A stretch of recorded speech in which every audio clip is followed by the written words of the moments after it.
Today on Politics Unplugged, the Arizona Republican Party's former leader is running for office, but which one will it be? We speak with her. Plus, a big name with big bucks drops out of the governor's race. And Arizona Senator Mark Kelly beats the rap. The panel sorts it all out now on Politics Unplugged. And good evening. I'm political editor Dennis Welch. This is Politics Unplugged, and the former state GOP boss Gina Swoboda is running for office this year. The question is, which one? She had jumped into the congressional race over in Congressional District 1, and now she's looking at the Secretary of State's office. So what's it going to be? And no better person to ask than Gina Swoboda herself, who is joining us right here. And that is the question. You've said that you were waiting to hear back maybe from President Trump of whether you're going to get his endorsement to run in the Secretary of State's race. Have you heard back and have you made a decision? I did. I have. I'm running for Secretary of State. All right. I'm stoked. I'm getting in. It's happening. Okay. Breaking news right here. Breaking news. Right here, right now. All right. So why are you doing this? So a couple of reasons. One, as I've said, I don't think we have a contested race right now. I do not believe Mr. Coden has any chance of winning. I think his record precludes him from the people of Arizona, particularly independents in a general election. I just don't think they're going to support him. Mm-hmm. I respect Mr. Fontes. I think he's partisan. I think the people of Arizona would like to have a nice, nonpartisan compliance office that just focuses on filings and customer service. And that's what I want to do. On the CD1 side, that race is crowded. I feel in many ways the same way Karrin Taylor Robson, the way she described it. It is crowded. We're going to beat each other up. There's a dual endorsement. Everyone's going to throw money around. And I'm not willing to be part of the problem when I can be part of the solution in a race we really need to win. So did you hear back from the Trump campaign, from the Trump team on running for Secretary of State? Did you get the endorsement to run in that? I'm running as Gina with no endorsement because I think that's what the people of Arizona want. I got the clearance to make the jump, right?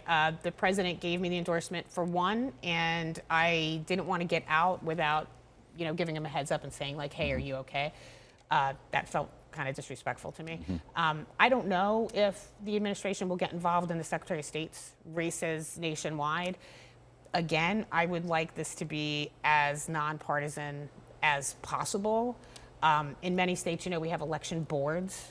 We don't even have one official. I do think it's good that this official is accountable to the voters of Arizona. Yeah, no, I'm in. I don't agree with the administration on everything on elections, so, I don't know if we can unpack that there in a second. Sure. Now, you've already said you don't think Coden has what it takes to win and run the office. He does not. But you said you respect Fontes. I do. Why do you think you deserve to take Fontes' job away from him? I think Mr. Fontes is likewise incredibly partisan, and he has articulated very specifically he will not cooperate with the current administration at the federal level. He is not able to get appropriations from the current legislature. I do not think he even gets along with the current governor well enough to get things done. Barring Turning Point, who, as we know, is not a fan, I think I get along with everybody, okay? So I can get along with the federal government, I can get along with the governor, I can get along with the legislature. I hope that they're Republican on a personal level, but whether they're Republican or Democrat, I think people know that I'm interested in doing the job and getting the work done. And that's what we need. And, you said that you don't agree with this administration on everything when it comes to elections. What don't you agree with them on? I do not agree that the federal government should tell state and county officials who to remove from the voter rolls. So, I just don't. Okay. So the SAVE Act has great things in it. I agree with voter ID at the federal level. I agree with documented proof of citizenship. I want transparency in the voter rolls. The National Voter Registration Act says the public has oversight. I've worked on that for 4 years of my life. However, at the end of the day, counties run elections, county recorders in Arizona maintain the voter rolls, and it is up to the county recorder in conjunction with our state legislature to determine who's eligible to cast a ballot and what the rules are. I appreciate the assist from the federal government. I think it is very important that we work together to exchange information. However, in no way, shape, or form, in my opinion, should the federal government be telling the county recorders in the state of Arizona who to take off the voter rolls. That I didn't like Nancy Pelosi's bill, right? Yeah. You know, I mean, it's up to us, the people of Arizona. That's what I want. So you didn't like it when Trump had been talking about nationalizing the elections. Then you disagree with that kind of discussion? Yeah, I think there are specific parts of it that are appropriate. I think voter ID is appropriate. I think documented proof of citizenship upon registration is appropriate. I think it's up to the states in our state elections to determine the manner and who's eligible to vote. And the SCOTUS has upheld that, right? We have in Arizona had the documentary proof of citizenship requirement for a while, and Justice Scalia, right, who I think all Republicans would support and love Justice Scalia. He said, okay, Arizona, on your state form, you can require proof of citizenship. On the national form, because the federal government, remember guys, the federal government preempted us from asking for that. So that's why we have federal-only voters to begin with, is because the federal government got in and started making their own form. So what I am saying is there are certain roles for the federal government. They've already taken part of it from us, Dennis. So now they're going to have to clean up what they did. And then there are things that are best left to the states. And I think the voter rolls and the maintenance of the voter rolls, guidelines are okay, but the way we do things, absolutely, who we take off and who we put on is up to our county recorders who are elected by the people. Okay, and let's wrap on this. Let's go back to why you even jumped into the CD1 race. Yes. Because back when you did in Congressional District 1, David Schweikert decided to step away and go run for governor. You jump in, even though at the time there was a lot of rumors that Kerry Lake was eyeing that seat to maybe make a run for Congress there. There was some recent reporting in the Atlantic Monthly that alluded to that. So tell me why at the time you decided to jump into that race at the time. I heard similar things to what was reported in the Atlantic. I, at that time, as the party chair and just as a Republican, it's our job to win general elections. I think it would have been very damaging to the entire ballot had that candidate gotten into CD1. And I threw myself out there. We had 3 weeks and no one was getting in, and I was hearing names that, in my opinion, have no shot. And that name being on the top of the ballot is a drag. And so I got in. And you know, we are where we are today, and I deal with the world as it is, not as I would like it to be. And Secretary of State. And so let's talk one last thing here. Do you think you'll be able to raise the money that's needed to run the statewide campaign for Secretary of State? I do. I raised. How much money do you think you're going to be able to need to raise? Thank you. So I think in a primary you need at least $500,000, and in a general you need $1 million. I raised $208,000 in 10 weeks in CD1. Mr. Coden raised $58,000 in 3 full months for a statewide. So I'm going to raise the money. I'm going to do what we need to do. Now, you know, they moved that deadline up. So if people go to the website, which I won't cut an ad on your show, I'm too respectful. But if people go and sign online, I'll get on the ballot. But if not, that window has shrunk, so it's a big lift to get 10,000 signatures in a couple of days. But I'm gonna work my heart out for the people. Okay, we have to end it right there, and that is all the time we have right now with Gina Swoboda. Thank you for stopping by. And up next, I'm bringing in our panel to talk about all this week's major headlines, including a candidate for governor pulling the plug on her campaign. That's next on Politics Unplugged. A major shakeup in the governor's race. The Trump administration failed to indict Senator Mark Kelly, and could you end up in jail for blowing a whistle? This is your political roundup. We start with the governor's race. Businesswoman and lobbyist Karrin Taylor Robson drops out of the Republican primary. That leaves current Republican Congressman Andy Biggs and David Schweikert to duke it out for the right to challenge incumbent Governor Katie Hobbs in the fall.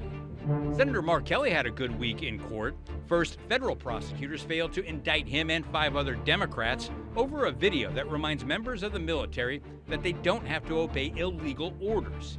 Then, a judge blocked a separate attempt by the administration to punish our senior senator. U.S. Attorney General Pam Bondi had a long day on Capitol Hill, where lawmakers grilled her for hours over her handling of the Epstein files. The White House announced its ICE surge in Minneapolis that started last year and included the killing of 2 U.S. citizens is ending, but a small number of federal agents will remain in the city. And finally, a Republican lawmaker filed a bill that could send you to jail for up to 6 months if you blow a whistle or alert the public to the whereabouts of ICE. Lawmakers held the bill in committee, but it could return in the coming weeks. And that was your political roundup for the week that was. And let's bring in our panel to talk about all of that. Republican consultant Marcus Dell'Artino and former Democratic lawmaker Reginald Bolding. Thanks for stopping by here. And let's get your reaction first, Marcus. Big shakeup in the governor's race. Karrin Taylor Robson is dropping out. Although it's a big name, she had a lot of money. Not a big surprise, is it? I would say probably not. I think. We talked about this numerous times on the show, that one of the things Republicans need to do is not have a divisive primary where they beat the tar out of each other, because that leads to, things like that's how we got Gina Swoboda as a Democrat governor of the state of Arizona. And so I think there's part of that calculation certainly going on. But it's very early on in this decision. We don't know if there's something else at play. What if the Trump administration taps her to be ambassador to Switzerland or Italy? I don't know, something great. So that could be coming. And I think that the other calculus that is going on here is that independent in the governor's race actually going to make it? Or are we looking at a mano race between Hobbs and Biggs? So a lot there. I want to get your perspective from the Democratic side here. How are you looking at this, and how does this affect Governor Hobbs moving forward in her campaign? Well, I think there's a few different ways to look at it. One is that, I think that the Hobbs campaign and Democrats, they were hoping for Andy Biggs' nomination, really with some of his extreme rhetoric over the years, his time at the state legislature, his time in Congress. You could really have a collage of material to really go after him.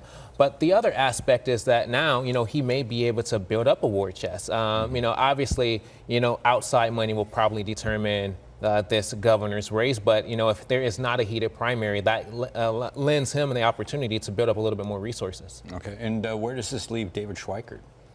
Well, I think he's going to have to raise some money. He's spent a lot of money on TV to get his name ID up and show that he's a true competitor, but he's going to have to double down and focus on that and see if he can clear this primary. But right now, Andy Biggs is sort of the favorite child of he's the shiny new object, shall we say, in the Republican room. Well, that's what I was going to say. Is like, are you preparing then for Biggs then to run in the general election, or do you think there's any way that David Schweikert could somehow come back and change the narrative here? It's still a lot of time. Yeah, I think Andy Biggs will more than likely be the candidate. I mean, you have outside groups like Turning Point supporting him. I mean, I can tell you when Robson jumped in the race, she was in the race, and you had two additional formidable candidates jump in right after her. That kind of showed that there was some, discrepancy within the party and unifying behind one particular person. But I think Andy Biggs will probably be the nominee, and that gives the governor and her allies an opportunity to target directly one person. It's a Republican primary. He's got Trump's endorsement. It'll take an act of God for him not to win. So we've talked a lot about the voter registration advantage or disadvantage for Democrats, Republicans, depending on how you look at it. Republicans have over 300,000, close to 330,000 advantage over Democrats. But given what we're seeing on the national level with the presidential approval ratings dropping and whatnot, the expectation is in November, if things continue to go the way they are, it's going to be a blue wave. Do you think it's going to be strong enough to help carry Katie Hobbs to victory there, and maybe strong enough to blunt any chances that Biggs or whoever the eventual Republican nominee will have it winning? Well, the national news cycle changes every single week. So, what today is and what it is, 6 months from now, 8 months from now could be totally different. And I do think the national narrative will play a significant role in the state governor's race. Ultimately, I do believe that Hobbs and Democrats in the legislature, they feel like they have an opportunity, and they have an opportunity to take both chambers. But we've been here, we've seen that before, so it's really they're gonna have to show up, run strong campaigns, and make sure that independent voter or unaffiliated voter, or whatever we're calling them these days, that they're supporting the agenda of Democrats. Yeah, how do you think that the national political climate is going to affect the governor's race? And as Mr. Bolding just pointed out, the races for the chambers, the House, and the Senate here. Yeah, and I agree with them wholeheartly that the news cycle changes every 24 hours, and so you don't know where we're going to be in 6 months. The cycle changes, but the trend has been. Well, I understand. But here's what I would say is that the current research is that there is a sort of a stopgap time in a voter's mind, right? I might not like what this White House administration's doing. That might get me, to vote for Governor Hobbs, but when you go down further down the line, that sentiment starts to tail off. And so if you are a member of the Arizona State House of Representatives or Arizona State Senate, and you think that this is your telltale win, I would caution you that that's not necessarily how far the tails go down the ticket. So a lot of time, and there's going to be a lot of movement in these national races. You know, certainly Juan Ciscomani is going to be a target. How does that affect turnout? All right, we're going to have to end it right there, end the segment right there, but we'll take a quick break. But up next, a pair of big wins for Senator Mark Kelly when Politics Unplugged continues. And to get more in-depth on the issues, check out the Politics Unplugged podcast. This week, I'm joined by state legislator Annalise Ortiz. The Politics Unplugged podcast drops every Sunday evening wherever you get your podcasts. And let's bring the panel back in. Thanks for sticking around, gentlemen. Let's talk a little bit about Mark Kelly. Administration was going after him. Pete Hegseth was going after him for those videos that he just basically kind of repeated the law. They went after him, and they failed to get any indictment on him or 5 other Democrats. Big win for Kelly, and what do you think this means for Democrats? Look, Mark Kelly has done an amazing job of standing up not only for Arizona, but for Army and veterans across the country and just Americans. You know, he's standing and saying, look, I'm not going to bow down to anyone, whether it's the President of the United States, Secretary of Defense. You know, I served time fighting for this nation. I'm serving time in Congress. My family has literally, you know, put everything out on the line, and we have to make sure that, you know, we're protecting our democracy. And I think he's done a great job, and it's a huge win for him. Has it been a bad look for the administration, for Pete Hegseth? Well, I would say that you mentioned 2 wins that he had. Let me give you the 3rd win. And that is the amount of money this guy has raised in the last couple of months. It's close. I mean, we are talking millions upon millions of dollars, and he's not up. He is not on the ballot this cycle. And he's already pledged to pour that money into legislative races, into the governor's race, all these statewide races on behalf of the Democrats. So I would implore my Republican friends, stop, because you're just handing this guy free cash. Mm-hmm. And do you think, though, this was a bad look for the administration, the way this played out? You know, I'm not in love with it. There's something called the Constitution, and there's something called freedom of speech that's in it. So I think everybody on its first glance realized that this was going to be a very difficult case for the administration to win, and I think that proved out in court. But we gave him, I think we're at $15 to $20 million in free cash. Yeah, and what do you think? Because the other win there was a judge had blocked Pete Hegseth, because what they wanted to do, they wanted to demote him, him in rank and hit his retirement pay. I mean, what do you take from that? No, I mean, that's a big issue. You know, the biggest issue though that you have is that from this administration, as they are targeting congressional members, senators, it's just not a good look, especially right now. I do think that the administration, many of these crises, they put on themselves. If they are focusing on the economy, focusing on affordability, I think they'd have a much better shot of just talking to the American public and that independent voter. But right now, this attack and targeting on legislators, governors, it's just not what Americans are asking for. Okay, let's stick with Capitol Hill here. There was a big hearing with Pam Bondi, took to the Hill, and she got grilled for hours over her handling of the Epstein files. Do you think this is a good moment for Bondi and the administration, or do you think this looked bad as well? Look, anytime the administration's talking about the Epstein files, it's not a good look. And what's interesting to me is that somehow they continue to do it. And so I think you got to flip the page, number one. Number two, it looked like a playground school fight. I mean, there's a lot of screaming in this hearing back and forth. So, no, I don't think it did it any favors. And I think if the administration wants any help, they need to get off the Epstein files, move on. Yeah. Are they able to move on from this? I mean, it seems like this is just the story that they cannot move on from. The Trump administration, his first term, a lot of other stories in his second term, he could just move off and just move on.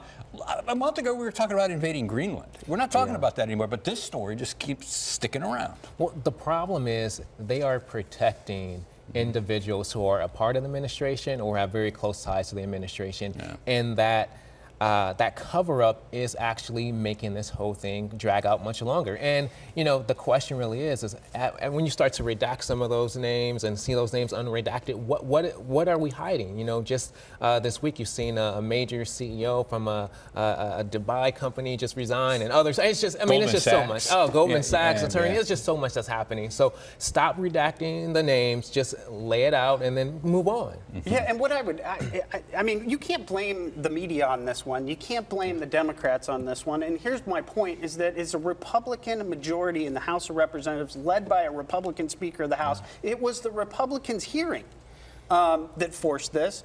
And so it's Republicans shooting each other in a circular firing squad at this point. All right, let's go down to the county level. Big fight there between the board and the county recorder, Justin Heap. For people who have been paying any kind of attention, this is just the latest chapter in this ongoing feud down there. What do you take from this? I mean, the board voted unanimously, bipartisan vote, to compel Justin Heap to come down to the board and answer questions under oath here in the next few days. And if he doesn't, they have the power to actually remove him from office. That is a very significant step. Do you think that's justified, removing a duly elected county recorder if he doesn't want to answer questions? Look, the county recorder and the board of supervisors, their job collectively is to run our elections. Recorder, voter registration day, early vote, and the board of supervisors, they actually do the tabulation and day of voting. They need to work together. What you've seen from our county recorder is, accusations and intimidation pointed at the board, and at some point the board has to draw a line. I think it would be an unprecedented action, but I mean, based on the letter that they sent, it sounds like they're prepared to, go nuclear. Yeah. And what your take? I mean, you grew up, your first job, I think, in politics was working in government, was working down at the county a long time ago. It's been a while, but I want to get your take on this. Just the idea that, you could remove an elected official. I mean, that's just a giant step. It is a giant step, and by the way, it wasn't my first job, but it was an early job. And in the interest of full disclosure, I also represent the board, so I should get that on the record. Yeah. And, but we appreciate but that. I would say this, and this feud's been going on for quite some time. The judge is very clearly in his comments basically said, "You're grown-ups, figure it out." Yes. And I think that is essentially where this is headed. Yeah. Judges, just in general, are very reticent to start ejecting elected officials. And so you better have like a monstrous case to do that. And so the challenge for both sides is to sit down and hash this out. Does this meet that kind of punishment? I mean, according to the county board of supervisors, he is just not answering basic questions about what he's spending his money on, how he's doing, what he's doing to prepare for the upcoming elections. Yeah, I mean, those 2 points, I think you need to articulate a little bit deeper, about those aspects. But if he's turning over voter rolls to the Trump administration, which I've heard that there's conversation about, if he goes that far, then I think, the Board of Supervisors has to do whatever they can to protect Arizona voters' data. Okay, and I just want to wrap on this. Gina Swoboda just broke a little news here a few minutes ago saying that she's going to run for the Secretary of State's office. Do you think she wins that nomination, or do you think Coden has a chance? It'll be a fun, I mean, we moved up the primary so early. Like, a lot of dynamics have changed that most people aren't going to be recognizing, but I would say she holds a very good chance to be, and she so aptly pointed out that her fundraising is it far exceeded Mr. Coden, but Mr. Coden is also sort of hamstrung because we're in legislative session. So if we go to legislative session until June and you've got a primary the next month, I mean, that's not much time to raise money. It gets late early these days, right? And that is all the time we have. Be sure to join us next week for more Politics Unplugged. Good night.